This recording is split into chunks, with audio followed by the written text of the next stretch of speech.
क्या आप जानते हो बिना चढ़े किसी बिल्डिंग की हाइट निकाली जा सकती है या आसमान में उड़ते हुए प्लेन की डिस्टेंस कैलकुलेट की जा सकती है? साउंड्स इम्पॉसिबल, लेकिन यही पॉसिबल है ट्रिग्नोमेट्री से। यहाँ हम एंगल और ट्राइंगल के बीच का रिलेशनशिप सीखेंगे, कैसे स्मॉल फार्मूले से बिग प्रॉब्लम को सॉल्व किया जा सकता है। तो चलिए शुरू करते हैं।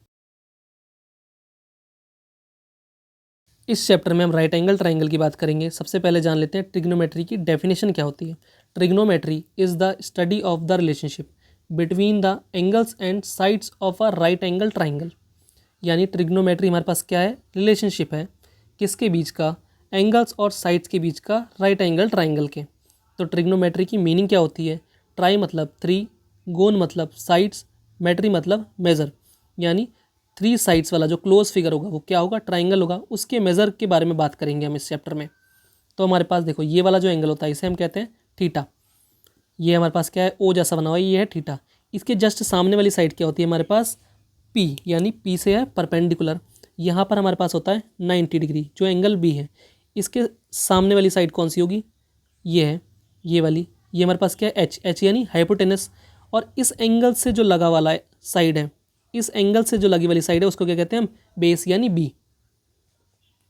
ट्रिग्नोमेट्रिक रेशियो, ट्रिग्नोमेट्रिक रेशियो क्या होता है, राइट एंगल ट्राइंगल जो हमें गिवन होता है उनकी साइड का रेशियो होते हैं ये। जैसे हमारे यहाँ पर ये थीटा था, वो क्या था, एंगल था। थीटा के जस्ट सामने वाली जो साइड होती है वो क्या होती है, परपेंडिकुलर। थीटा के साथ में जो साइड लगी होती है वो होती है बेस। और जो 90 डिग्री के जस्ट सामने होती है वो क्या होती है, हाइपोटेनस, यानी एच से लिखेंगे उससे। तो हमारे पास साइन थीटा है पहला। साइन थीटा क्या होता है, पी अपॉन में एच यानी हाइपोटेनस। उसी तरीके से हमारे पास टेन है, टेन यानी परपेंडिकुलर अपॉन बेस का रेशियो, इसकी साइड और इसकी साइड का रेशियो। ऐसे ही हमारे पास कॉस है, कॉस हमारे पास क्या होता है, बी अपॉन एच यानी बेस और हाइपोटेनस का रेशियो। अब देखो हम इनको याद करने की एक ट्रिक होती है। तीन दोस्त हैं, साइन, टेन, कॉस।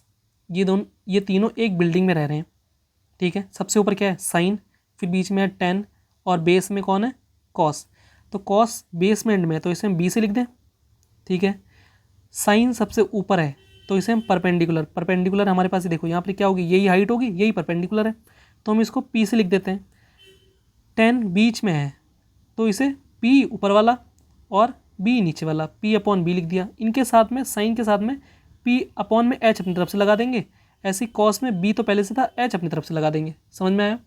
और साइन का उल्टा क्या होता है, कॉसेक होता है, यानी एच अपॉन पी हो जाएगा। इसी तरीके से कॉट हमारे पास क्या होता है,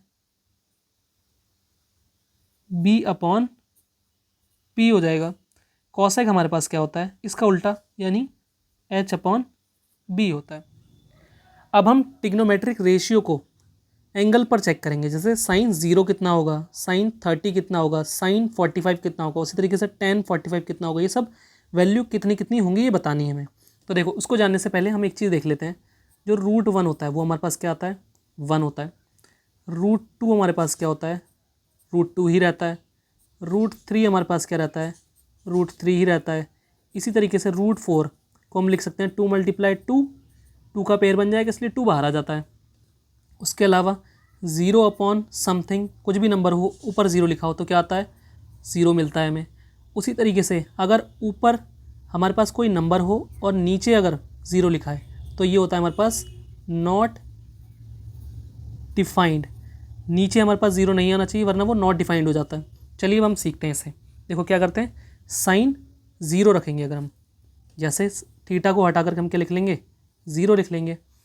काउंटिंग लिख लेना, 0 से 1 2 3 4, काउंटिंग लिख ली हमने। सबके डिवाइड में 4 लिख दो, सबके डिवाइड में 4 लिख देते हैं, ठीक है। उसके अलावा सब पे अंडर रूट लगा दो, अंडर रूट लगा देते हैं, अंडर रूट लगा दिया। अब देखो 0/4 हमारे पास क्या था, 0, तो इसकी वैल्यू तो आ गई 0। 1/4 यानी 1 का अंडर रूट करेंगे और 4 का भी अंडर रूट करेंगे। 1 का अंडर रूट क्या है, 1 है, और 4 का अंडर रूट हमारे पास क्या था, 2 था, तो ये वैल्यू आई है 1/2। इसी तरीके से देखो ये कट हो जाएगा, 2 1 जा, 2 2 जा, ऊपर 1 का अंडर रूट होगा, नीचे 2 का, तो 1 का अंडर रूट क्या है, 1 है, और 2 का अंडर रूट क्या है, अंडर रूट 2 ही है। 3 का अंडर रूट करेंगे तो अंडर रूट 3 ऐसे ही रहा, 4 का अंडर रूट करेंगे हम, नीचे वाले का अंडर रूट करेंगे तो कितना आ जाएगा 2। ये आ गया हमारे पास √3/2। इसी तरीके से देखो ये 4 1 जा कितना आ गया, 1 का अंडर रूट ऊपर भी है नीचे भी, तो 1/1 यानी क्या आ जाएगा 1 आ जाएगा। ये वैल्यूज़ आई है हमारे पास। अब हम क्या करते हैं, देखो कॉस 0 निकालना है हमें, तो इसको उल्टा करके लिखना है। ये हमारे पास 1 है, 1 को यहाँ लिख देते हैं। उसके बाद √3/2 इसको यहाँ लिख दो, ये 1/√2 ऐसे ही, ये 1/2 कहाँ जाएगा यहाँ, ये वाला 0 यहाँ, ठीक है। अब हमें tan निकालना है। tan हमारे पास क्या होता है, साइन अपॉन में कॉस होता है। एक बार यहाँ देखते हैं, tan थीटा इक्वल टू होता है हमारे पास साइन थीटा अपॉन में होता है कॉस थीटा, ये फॉर्मूला होता है। तो हमारे पास देखो ये अपॉन में ये रखेंगे तो ये हो जाएगा 0/1 हो जाएगा। 0/1 हमारे पास क्या था, 0 अपॉन समथिंग क्या था 0, तो ये वाला तो 0 हो जाएगा। ये अपॉन में ये करेंगे यानी 1/2, और नीचे वाला नंबर क्या है √3/2। 2 से 2 कट, ऊपर क्या बचा था 1, नीचे बचा है √3, यहाँ पर आ गया ये 1/√3। इसी तरीके से ये अपॉन में ये √2 अपॉन में आ जाएगा √2, पूरा पूरा कट कर लें, कितना आ गया 1 आ गया, तो ये 1 हो जाएगा। वैसे ही अब ये और ये करेंगे तो देखो नीचे 2 है, नीचे 2 है, कट हो जाएगा, ऊपर क्या बचा सिर्फ √3 बचा, नीचे 1 होगा, उसको लिखने की ज़रूरत ही नहीं है। 1 और ये आ जाएगा 0, 1 अपॉन में आ गया 0, समथिंग अपॉन 0 हमारे पास क्या होता है नॉट डिफाइंड, यहाँ क्या लिख देंगे नॉट डिफाइंड, ठीक है। अब हमारे पास है कॉसेक थीटा। कॉसेक हमारे पास क्या होता है साइन का उल्टा, यानी 1/sin होता है। इसका 1 अपॉन में ये वाला लिखेंगे हम, साइन वाला वैल्यू क्या है हमारे पास 0, 1/0 हमारे पास क्या हो जाएगा नॉट डिफाइंड, तो यहाँ लिख देंगे नॉट डिफाइंड। इसी तरीके से ये वाली वैल्यू अब ऊपर 1 अपॉन में 1/2 लिखना है। तो देखो ये 1/2 पलटेगा, ये वाला 1 तो ऐसे ही रहा, मल्टीप्लाई ये वाला पलटेगा तो क्या हो जाएगा 2/1 हो जाएगा, ऊपर 1 मल्टीप्लाई हो जाएगी, 1 2 जा कितना हो जाएगा 2 हो जाएगा, समझ में आ रहा है। उसके अलावा इसको पलट दो, कितना आ जाएगा √2 आ जाएगा। इसको अगर पलटेंगे तो क्या हो जाएगा हमारे पास 2 अपॉन में आ जाएगा √3। इसको पलटेंगे, अपॉन में कुछ नहीं है तो 1 ही तो होगा, तो पलटेंगे भी तब भी तो क्या रहेगा 1 ही रहेगा। अब सेक थीटा हमारे पास क्या होता है ना कॉस का उल्टा होता है, जैसे ये हो जाएगा, इसका उल्टा करेंगे तो हमारे पास क्या हो जाएगा 2/√3 हो जाएगा। इसका उल्टा करेंगे तो √2 अपॉन में 1 हो जाएगा, 1 को हटा सकते हैं। इसका उल्टा करेंगे तो हमारे पास क्या हो जाएगा 2 हो जाएगा।